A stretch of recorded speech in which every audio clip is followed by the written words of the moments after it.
talking about Ben Cook, who's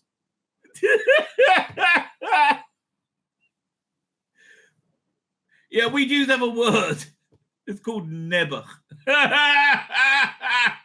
Nebuch, right? Nebuch is Yiddish.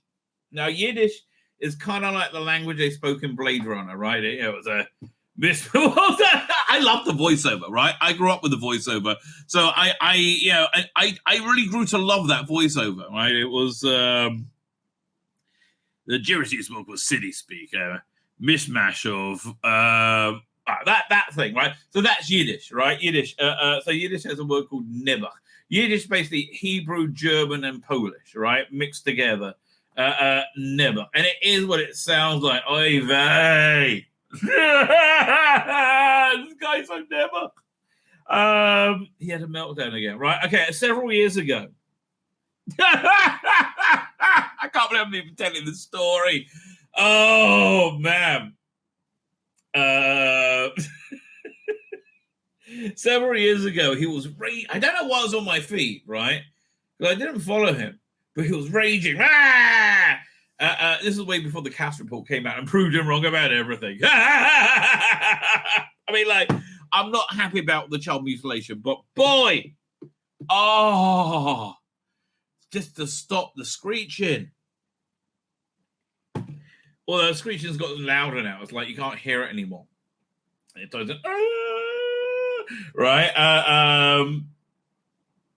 So, yeah, he was saying, how dare women not allow trans women into their spaces? Why won't they do it? I was like, well, okay.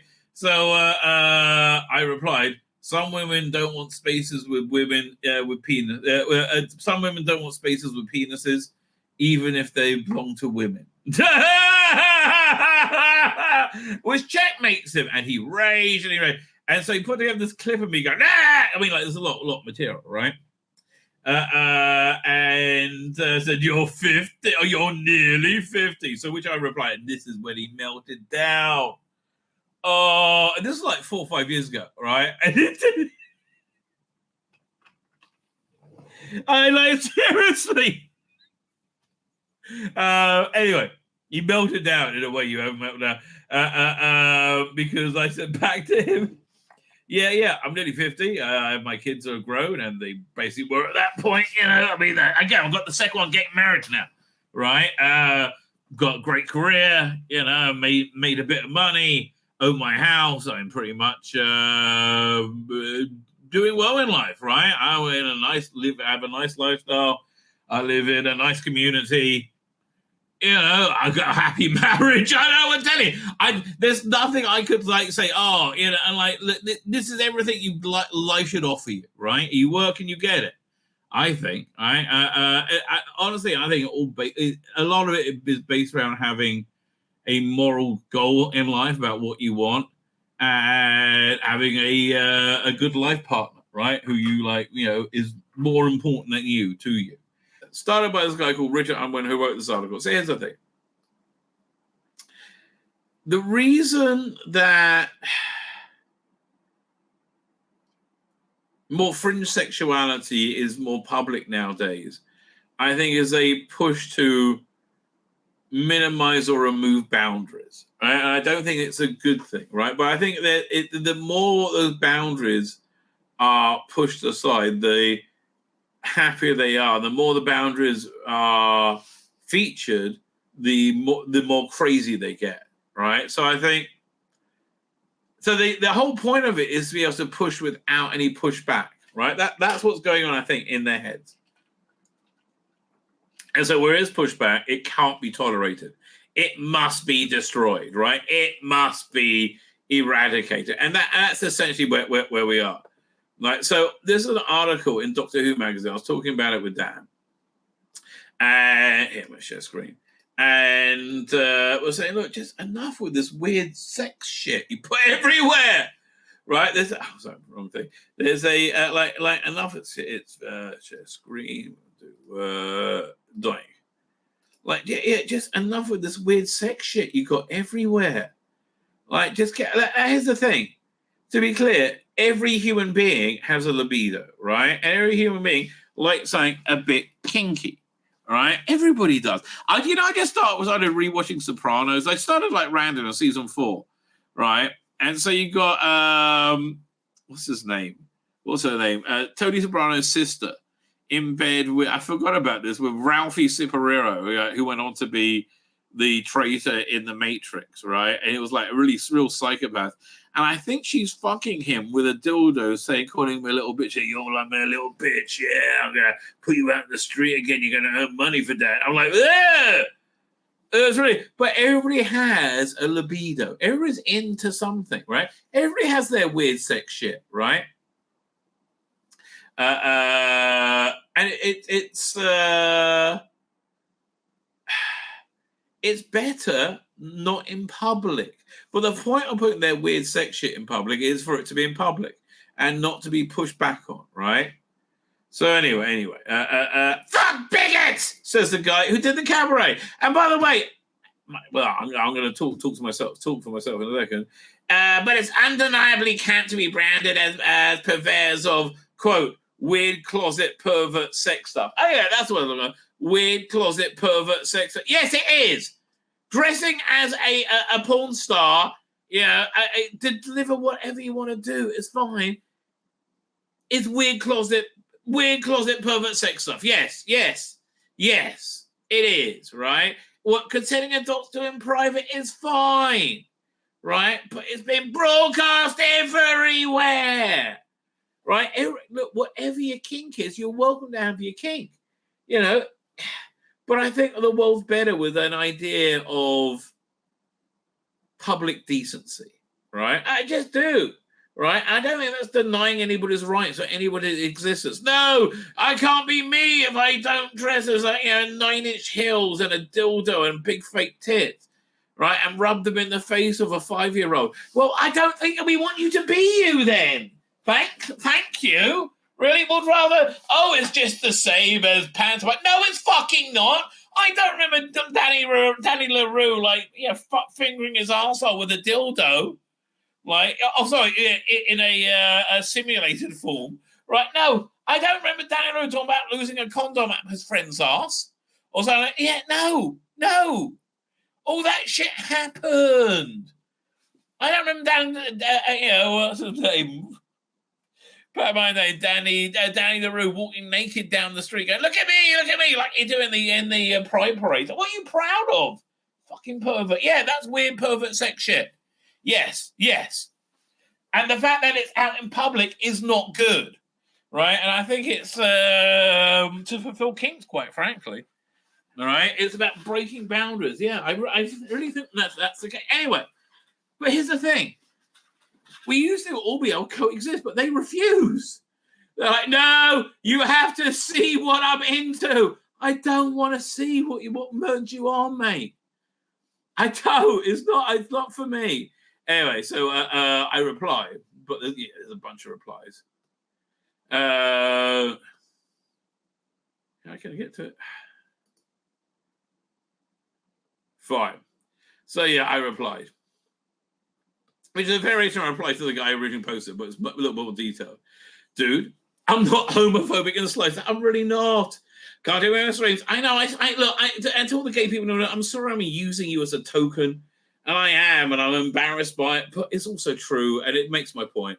Right? Come to any of my streams, you'll see I have a very large gay audience in the chat. I do! Why? Because they're human fucking beings. No, you must think this way. You like to suck a dick. No! Think how you want. And suck what you want. It's okay. I'm not, whatever you like. No. Speaking of sucking things, she cried. Now, why do you think that is? And I hope they get this message, and they really don't. Right? This is the message they hate. They don't want to hear ever. It's the worstest message in the world. It's because gay people are people. Not sexual identities, right? People are more than that, right? It's, I think it's demeaning to reduce people to sexual identities, which is essentially what you're doing, right? I don't think it's a good thing. I think it's a bad thing. Okay. Why is this complicated? I don't know. Whatever. Because gay people are people, not sexual identity, regardless of their sexual orientation. And most people, and I think most people do, and most people don't care because they switched off, right? As a rating show. Ratings don't matter, then why are you making them? And not their sexual identities. And most people, regardless of sexual orientation, think the insertion of queerness in Doctor Who to be wildly inappropriate. My point was and is that I feel that Doctor Who should be a welcoming space for everyone, like it used to be, not only the LGBTQIA Rainbow Alliance. It should be welcoming a safe space for A, children, and B, people who have diametrically opposing views to yours, like religious Christians, Jews, Muslims, and so on, which outnumber your demographic 10 to 1. Currently, it's not, which is quite obviously the reason for the titanically low ratings. And yes, ratings do indeed matter, as evidenced by the millions spent collecting them. I mean, I love like flicking all their NPC arguments, damn, as they come up. Now, try and imagine this, and I hope they do, right? Now, try and imagine this from a perspective that's not your own, but rather one of opposite to yours. Imagine that instead of telling queer stories, the Doctor was now telling Christian stories. Because as a pastor, with a pastor as a companion, who's portrayed as who's always portrayed in Paul's light because of their Christianity, with stories hinging on events in the New Testament, which I think is comparatively how Yasmin Finn has been presented. I missed the original quote from. Can I get the whole thread? No, I just get my bit.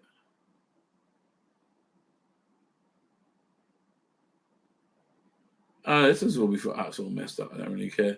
Anyway, I noticed that Ben Cook was one of the ones that got by with this guy, Noah, what's his name? He's desperate for attention. It's so sad. Oh, look at me. I mean, like, God.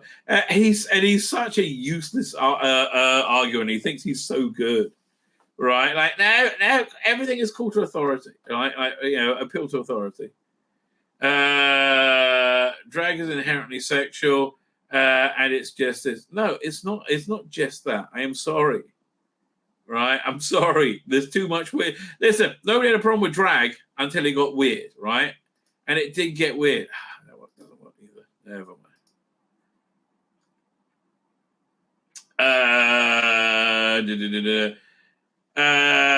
How would you feel about that? Because I was thinking it was wildly inappropriate to just make it a Christian show.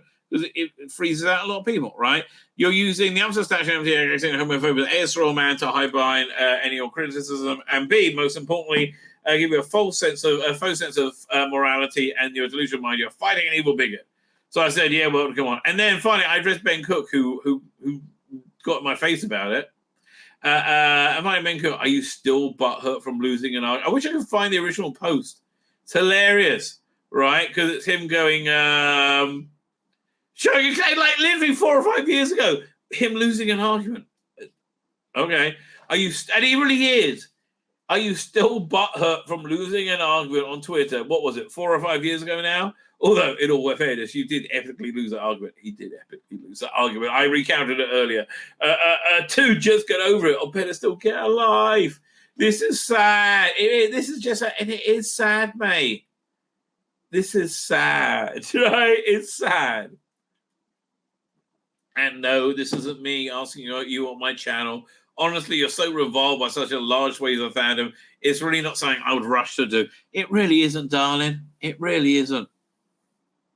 So this one, as I ain't reading all that. I'm happy for you, though. Sorry that happened. Translation: everything you said was undeniably true and reasonable. I have egg on my face. So then Ben Cook wades in, right? Ta-ta. God, I wish it was ta-ta. He keeps coming back. Little put.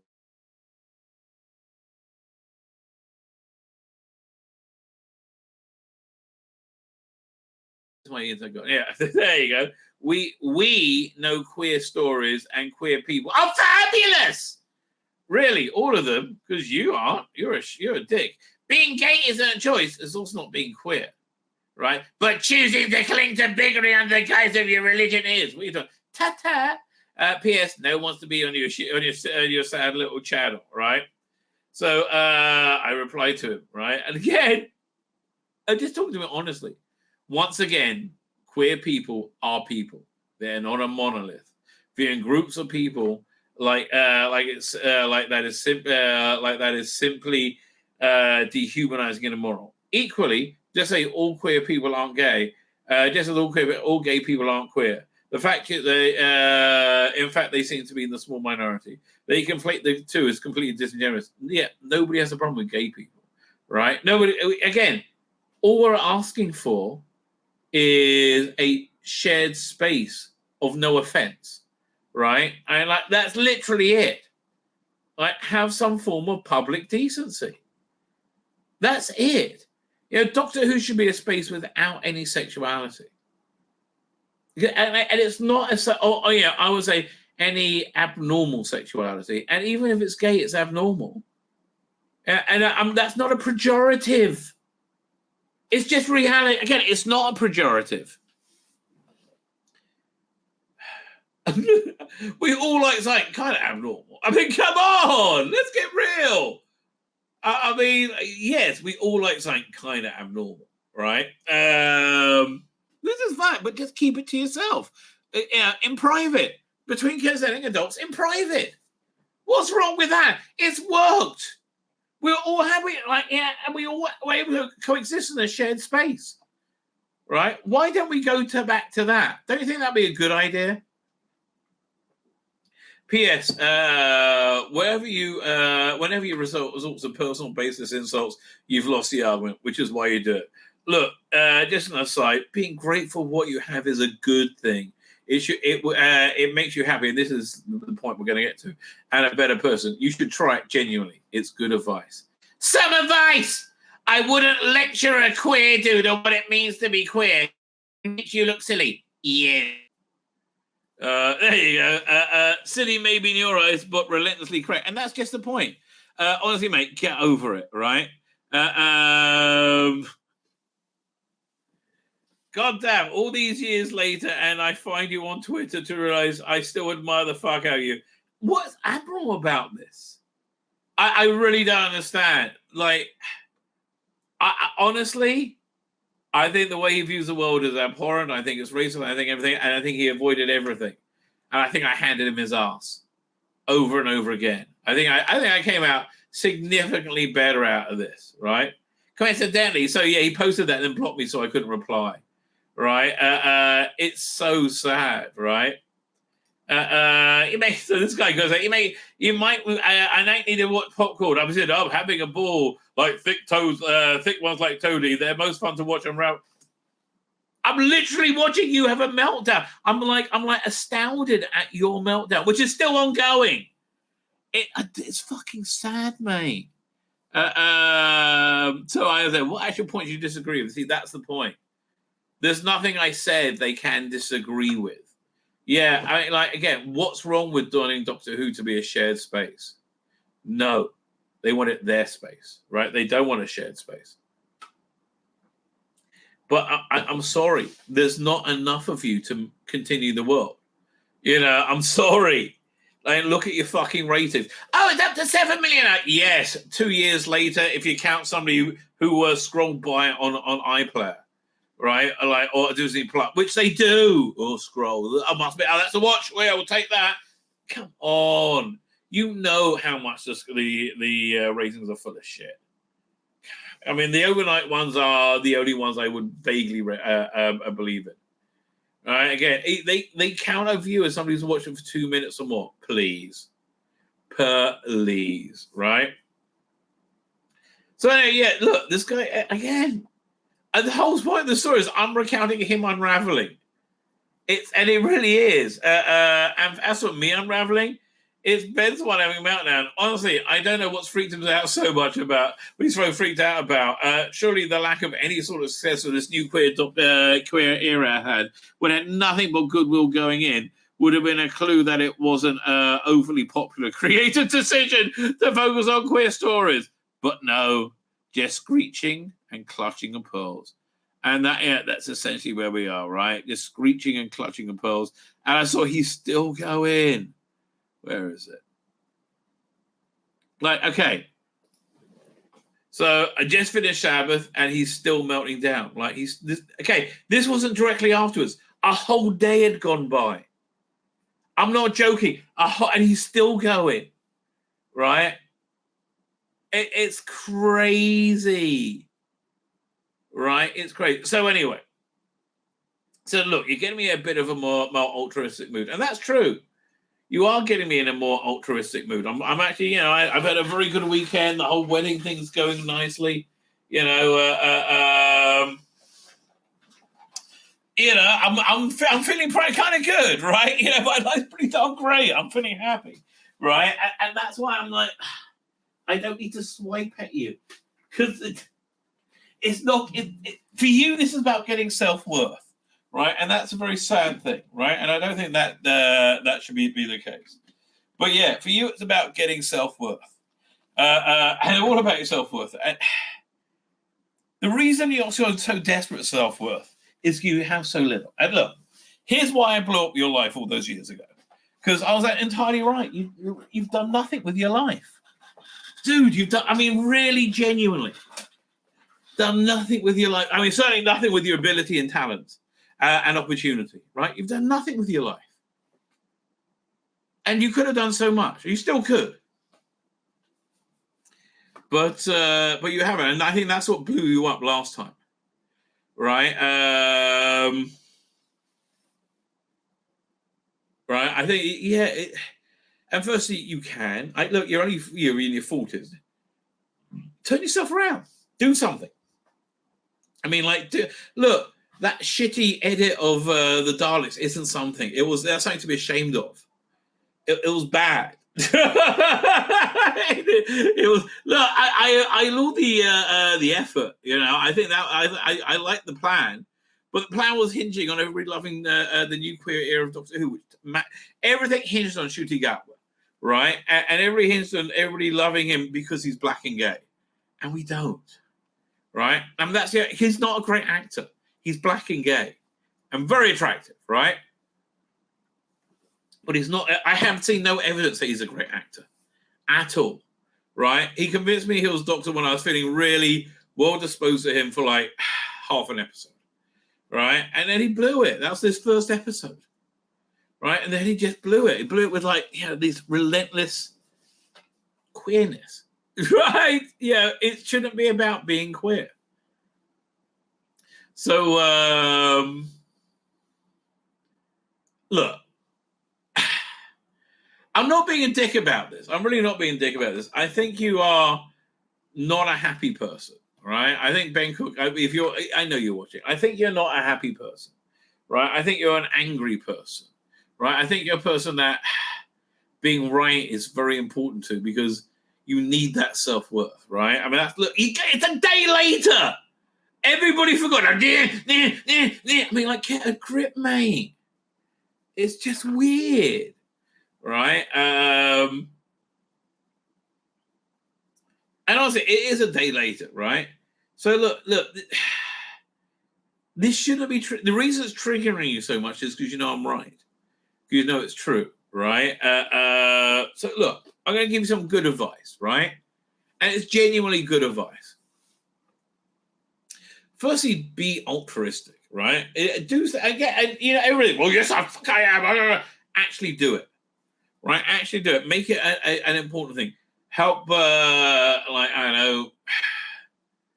a sports center for mentally disabled people, play football or something, right? Or go help at an old age home. Go visit people. Go visit the sick, right? And you do shit like that, and not you do it because you like the people. You're doing it for the virtue, right? And it's so hard for people like this to understand. Because, again, I can totally say he's a talented person who's done good work, right? He could never say anything I did was good. He's trapped that way. There's no, because he just sees red, right? Because he's so mad, right? Why can I say he's a talented person? Because he is. I have no problem with him doing good work. I benefit from the good work, right? What? Okay. You know, what can I say? God gives talents to whoever he gives them. Yeah, I think was a villain in Amadeus, Ciliari. Yeah, Ciliari felt the same way about Mozart, right? You know, if they do work you like, they do work you like, right? And so, yeah, fine. So I'll say, yeah, look, firstly, do something altruistic. Go to an old age home, right? I got the idea from what's that show? It's a really good show. I recommend you watch it. Derek, right? It's a really, really good show. It's a show all about being a good person, right? And it's it's a strong recommend. Ricky Gervais show, and it's again, altruism is about not doing it for the person. You're doing it for the virtue, right? So you don't care who the person is, right? And that makes you a happier person, and it does.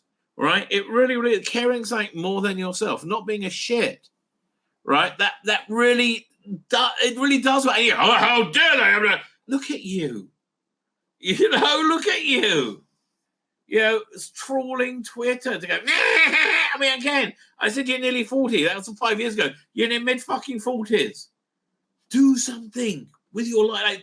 Take a creative project and make it happen. Again.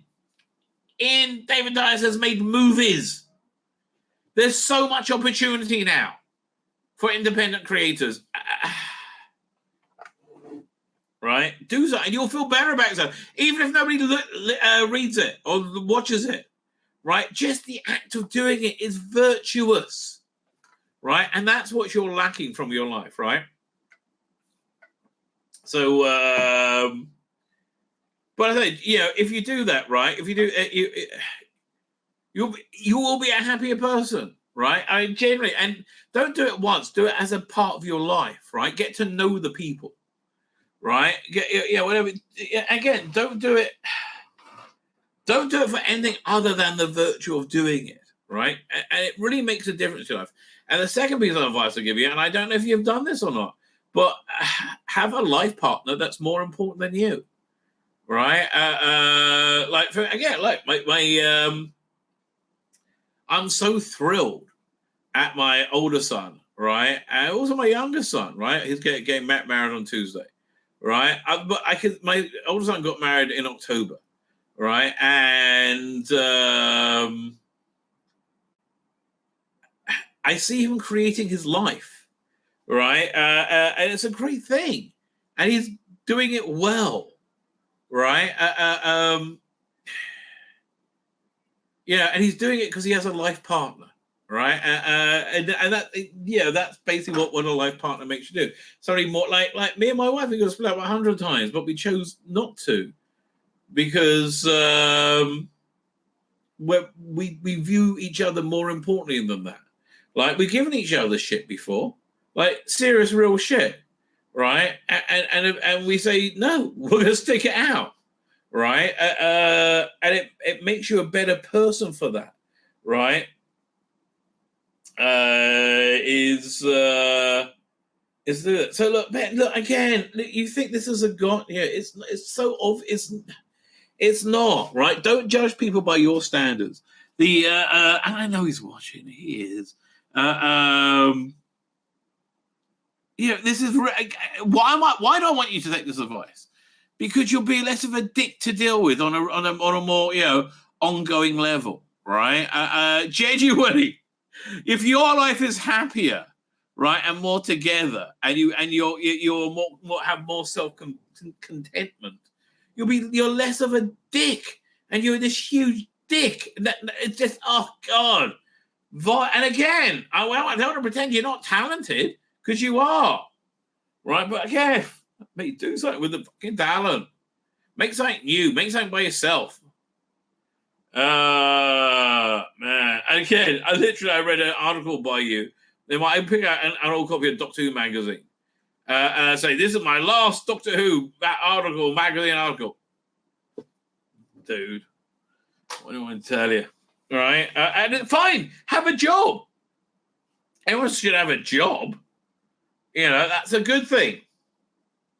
But darling, You know, that's basically what I'm trying to say. So anyway, yes, that's what I wanted to address with that. Fine. Let's where should we go to?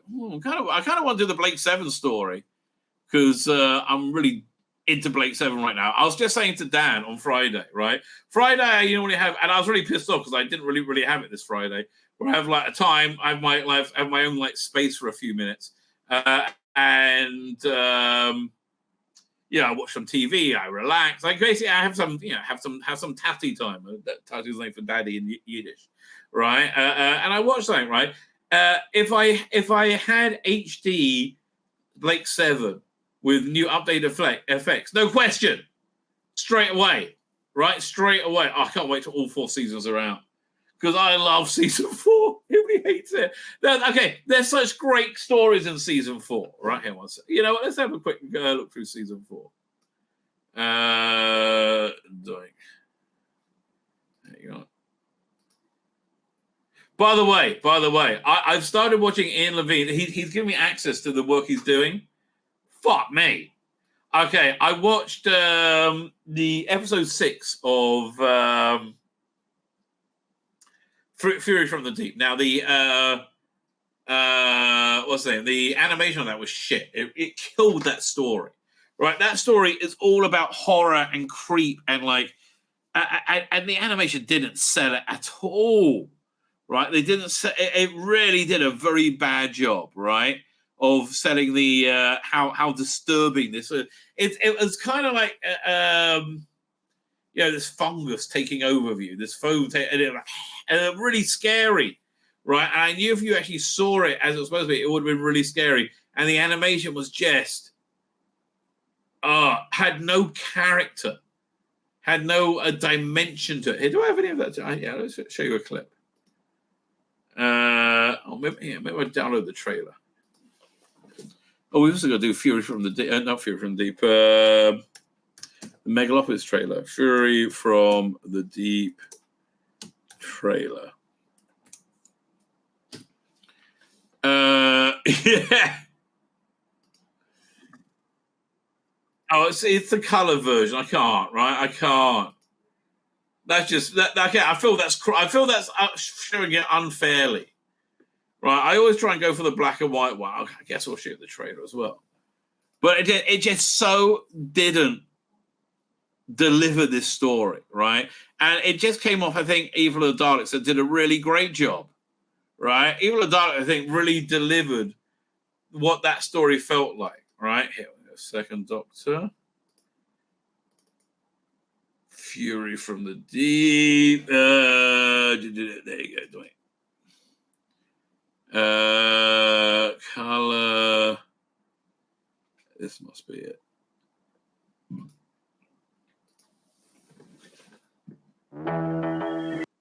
So I don't know if I like the idea of them putting their animated fountain right in the town titles, right? Right. So here's the cliffhanger.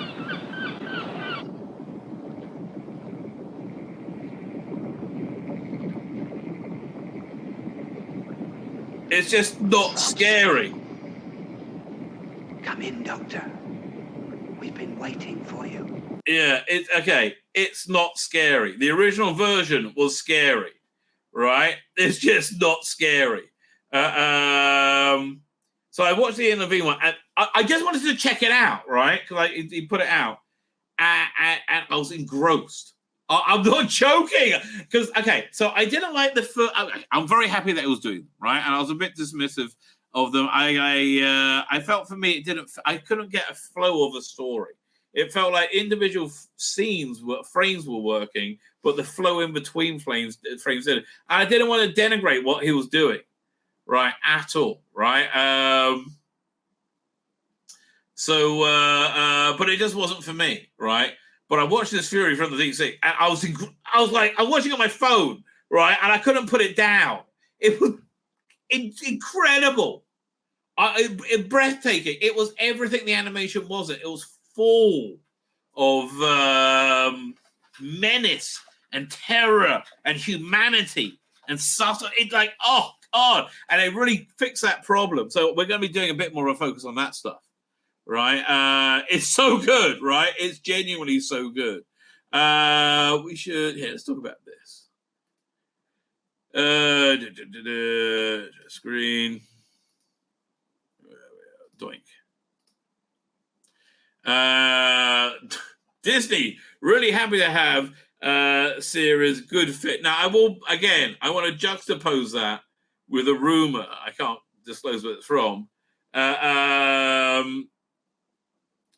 Somebody had a meeting at Bad Wolf, and the show has been pulled from Disney.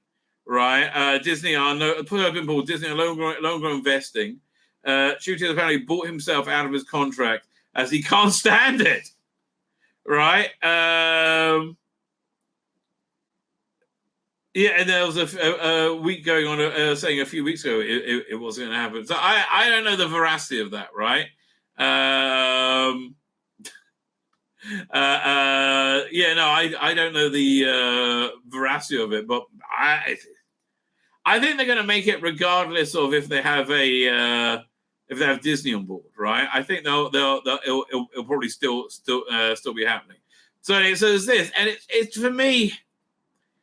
It's everything a TV executive says is worthless. You got to factor that in. So let's have a look. Doctor really good fit. Disney executive Liam Keelan has some nice things to say about showrunner Steve Davis, Ncuti Gatwa, and Millie Gibson starring Doctor Who. So it's in Deadline reported this, and they have a real interest in Doctor Who. Right, much more than you would have thought. But yeah, they had a real, and I think like they reported about what's his name, that it wasn't doing very well, right? And so maybe this is damage control for that. I don't know. Anyway, so earlier this month, series producer Jane Tranter shared her thoughts about the deal between Disney and BBC showrunner Russell Davis, 15th Doctor, Ncuti Gatwa, blah blah blah blah blah blah blah blah blah, and Alex Pillai directed. Right, yeah, this is we know about this, right? Warland, speaking at the end of the film. Okay, finally, blimey, gets the point, mate. Doctor Who is a fabulous series. Obviously, in the UK, it's fully BBC, and rightly so. This is the lack corporate speak, right? Why is it right? They don't know. He doesn't bloody know. We take the rest of the world rights, but we're really, really happy to have it. I think it's just the quirkiness of it. And look, it is look. They would be happy to have it. The fact that it's in a sci-fi world, and when you think about what Disney offers in regards, I think it's a really good fit to me. I mean, it's great to have it. So. That's true and complimentary and says nothing at the same time, right? That costs them nothing, and it gives them a boost. And I don't know, will Disney continue after a third season? I think it's right. Look, will Disney continue after for a third season? I give it 50-50. Honestly, like the logical part of my brain goes, no way. Are you joking, darling? It's a turkey. I mean, although that being said, is it more of a turkey than the rest of the shit on Disney Plus? Right? How low is the bar? Right? Also, it's cheap. They paid 180 million for the Acolyte. That was 8 episodes, 4 hours essentially. Whereas Doctor Who, they paid how was it? 8, 16, 21. 20, they got 25 hours for 100 million. Well, they got 4 hours for 180. So that again, I'm not executive, but that sounds like a better deal, right? So there's that going on. And yet, look, everything you said there was true. It has a quirkiness to it, it has a call to it, right? But they ruined it because they're Disney, right? So then he goes further and says, "We feel good about the first season." What does that mean? Was it successful? My guess is it's probably more successful than Loki season 2, right? That's my guess. And certainly more than the Acolyte or probably Ahsoka. And again, not doing the bullshit ratings, but the real ratings, right? I think it's probably... Ahsoka probably died by the third episode, right? Most of their shows died by the third episode. I think this one probably may have lasted to the fifth or sixth. I don't know. If you forget about the first season, just as an interesting, was a really small experiment at the start. I think this new building of a franchise between BBC and Disney Plus is a whole new iteration, and for us coming back to all these years later to do it, it was a whole new adventure. We're really pleased with the show and that we've made. We're really pleased with the show that we made. But are you pleased with its performance? When they say we're really pleased with the show we made, that means that's normally corporate speak for its tanking, right? And there is a whole new audience being driven to the show who haven't watched Doctor Who in the past. No, it's not. There is no data that reflects that statement, right? I think that's a lie. I'll be frank. I think that's a lie. Genuinely, I do. Right?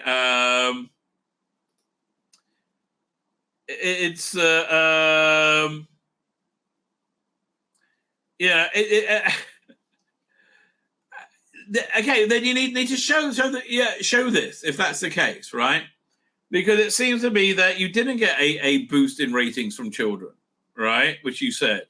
It seemed to be they were 0.1% higher or something like that. They were 1% higher than under the Chibnall years, right? I guess you want to say it's not falling anymore, but everything else nosedived, right? Then again, the real bloody ratings, not 6 years later, nearly 18 million people have seen it now, and again. Do they mean seeing it, watching an episode, or scroll past it on the app? Because they will scroll passing it on Amazon did that. Only 10 billion people have experienced Lord of the Rings, right? Yeah, that's exactly what I'm talking about. When the video played, when you had no choice, when you turned the app on.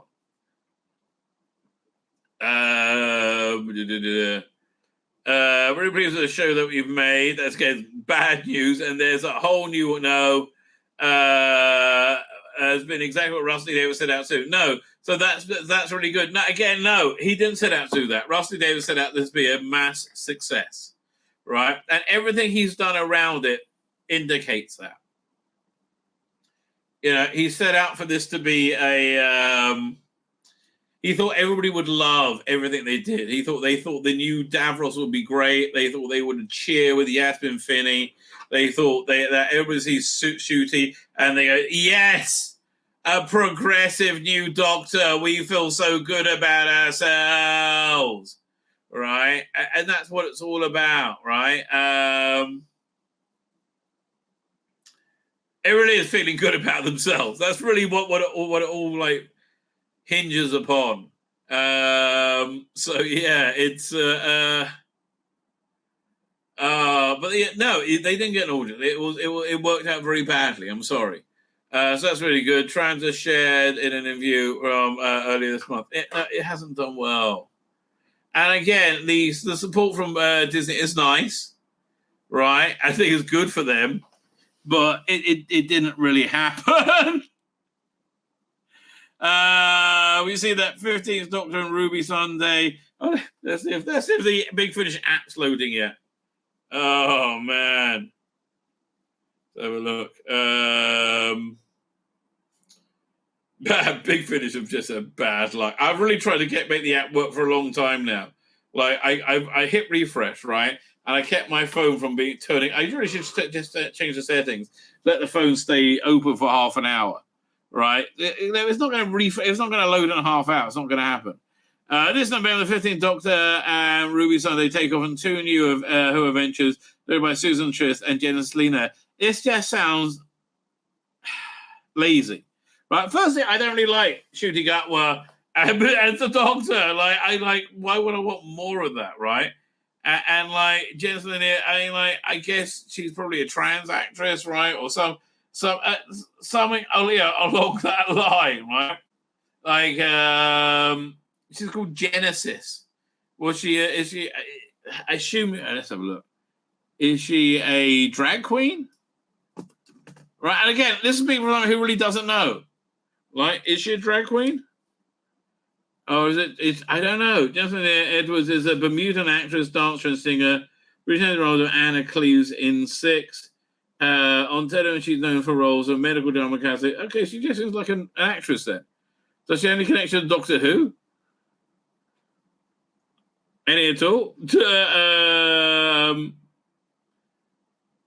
All right, Doctor Who. Oh, so fine. Harriet Armin, thank you. Oh, that really annoyed me. So she was in what's his name? She was one of Sutek's minions. Fine. Oh, I'm glad we worked that out. Because I just assumed that she that's the way they cast people, I guess. They're going to be released November 7th. Fancy expect from the news audios. Here's the official overviews of both stories. So Neil Bushnell has done some good work, as who wrote the other one? Darren Jones. Okay, yeah, okay, solid choices of writers.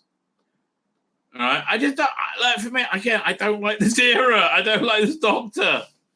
On Ghost Beach, a haunting tale of mystery and adventure by 15th Doctor Ruby Sunday. Probably better than anything we saw on TV. The TARDIS rise in a country Durham, England in 1958. Seaham Chemical Beach was once a scene of heavy British industry, long since abandoned. Now the local residents are having nightmares of seeing apparitions. Well, God, why do we have an episode like this? Right? I mean, that's... I've watched this. This sounds good. But it isn't long before the Doctor and Ruby are affected by the beach's peculiar atmosphere as they begin to forget exactly who they are. Ruby hears a distant voice calling her on. Again, that sounds like an excellent fucking story. Oh, man, I wish we saw that. Oh, and look, honestly, to launch this new series, right, this new era, the problem is there wasn't enough shooting, frankly. What they should have done is have them record some audio stories as well, right, and add those in. They really would have done better for that, right? But everything they've done with this new era has been a disaster, frankly. Like, instead of trying to make it the actual show for TikTokers, make a TikTok version of Doctor Who. Do like a 10-minute adventure split into 4 episodes or 5 episodes. Make it good. Make it work. Again, bloody Benjamin Cook could have done that. Fuck me.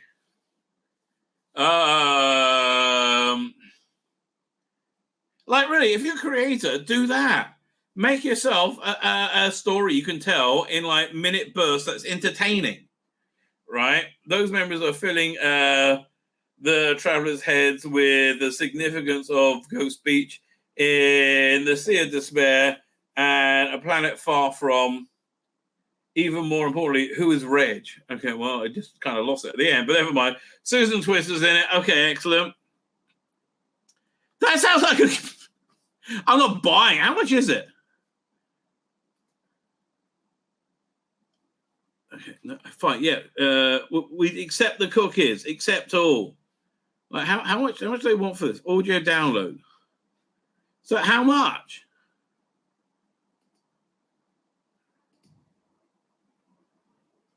Do we have a really details? Oh, £11 or download is 40. Really? It's where they're doing it for a Penguin book. Why are they doing it for Big Finish? Or like Audible. It's really weird, isn't it? That is weird. I don't know. Fine, let's look at this one. The Sting of the Sasquatch. That doesn't sound as good, right? A full throttle adventure in America for the 15th Doctor and Ruby Sunday. On a national park in Northwest America, the Doctor and Ruby are pursued by a large ape-like creature who seems literally to disappear into the trees. Yeah, this seems like would fit right in. But again, why don't they just record? It would have been much easier for them to, like, they could put Scott Hancock onto it. He knows audio. Do a series of 5 audio adventures with him as well, and put them on iPlayer and Disney Plus. I bet they will go. Man, I bet people would like that. And it costs nothing to do. It's like cheap as chips, essentially. And it would establish shooting out the Doctor. But here's the thing. There's no character to him. He's just gay. He's black and gay. He's the queer Doctor. That's it. All right? That's really it, which is just shit. And I thought so much more was coming from him. So national partner, blah, blah, blah, blah. When Ruby falls ill after apparently being stung, the Doctor believes the infection is an extra-dimensional origin. They meet Dixie and Greg, 2 Bigfoot hunters determined to track down the mythical Sasquatch. Standing in the way is Ranger Peon, who... This doesn't sound good at all, I'm sorry. I didn't write it, I can't remember writing it, but I think he's pretty good. Who's adamant that the forest is too dangerous to explore. Dozens of the people have vanished or reappeared with no memory in the last month alone. Then the ant creature captures Ruby, and the Doctor is determined to save both her life and solve the mystery of Sasquatch. So Genesis Linnea, she did sound like a drag queen, I'm sorry, right? Who played Harriet Arbinger, or how did we not see that coming? BBC TV series takes a break from being an undead or underbringer of death and bring the 10th. She was actually quite good. I remember that. She actually had a creepy bit of the show. A dramatic origin story by Darren Jones. And Darren Jones normally is speaking a good, solid author. That's how shit. I'm sorry.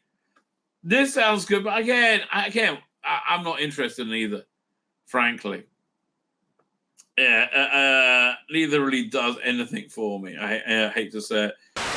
My name's Tzvi Lebetkin, the Rabbi from another planet. Please like, share, and subscribe, and ring that little bell. Ring the little bell so you're notified when new videos drop.